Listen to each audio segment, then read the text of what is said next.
Hello guys, welcome to technical Usman Shafiq YouTube channel. दोस्तों, अगर आप लोग भी अपने स्मार्टफोन के अंदर ही वीडियोस एडिट करते हो और आप लोग अपनी वीडियोस को 4K के अंदर हाई रेजोल्यूशन के अंदर एक्सपोर्ट करना चाहते हो तो आज की ये वीडियो आपके लिए बहुत ही इंटरेस्टिंग होने वाली है। अगर आपके पास कोई भी डिवाइस है, कोई भी स्मार्टफोन है, आप लोग इजीली अपने मोबाइल फ़ोन के अंदर 4K में अपनी वीडियो को एक्सपोर्ट कर पाओगे। दोस्तों, ऑलरेडी आप लोग कोई भी ऐप यूज़ कर रहे हो, kinemaster यूज़ कर रहे हो या फिर कोई भी एप्लीकेशन है वीडियो एडिटिंग, उसमें आप लोग 4K में अगर एक्सपोर्ट कर नहीं पाते तो ये वीडियो आप लोग एंड तक देख लीजिएगा। दोस्तों, हम लोग इस एप्लीकेशन को ओपन कर लेते हैं।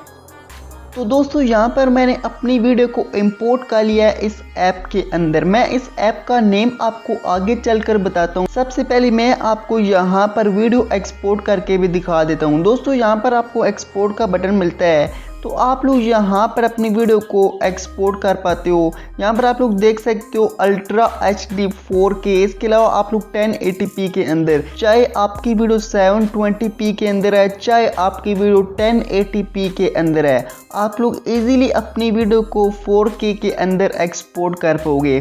अगर आपकी वीडियो ऑलरेडी ही 4K के अंदर अवेलेबल है तो आपकी वीडियो ज़रा भी ख़राब नहीं होगी, आपकी वीडियो की क्वालिटी ख़राब नहीं होगी, क्योंकि दूसरी जितनी भी एप्लीकेशंस होती हैं उनमें आपकी वीडियो की क्वालिटी ख़राब हो जाती है। तो इस ऐप में आपकी वीडियो की क्वालिटी ख़राब नहीं होगी। तो यहाँ पर मैं सिंपली आपको एक्सपोर्ट करके दिखा भी देता हूँ।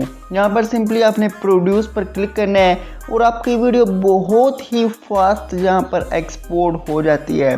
तो इस वीडियो एडिटिंग ऐप का नेम क्या है ये भी मैं आपको बता देता हूँ। दोस्तों, इस वीडियो एडिटिंग ऐप का नेम है पावर डायरेक्टर।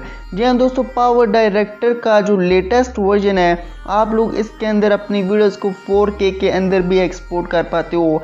अगर आपको बिना वाटरमार्क के इसको डाउनलोड करना है तो नीचे आप लोग कमेंट कर दीजिएगा, मैं आपको लिंक दूंगा एक, आप लोग उस लिंक से जाकर इसको इंस्टॉल कर सकते हैं। वीडियो को लाइक कर दीजिएगा, चैनल को सब्सक्राइब कर दीजिएगा। आज के लिए इजाज़त दीजिए, खुदा हाफिज़।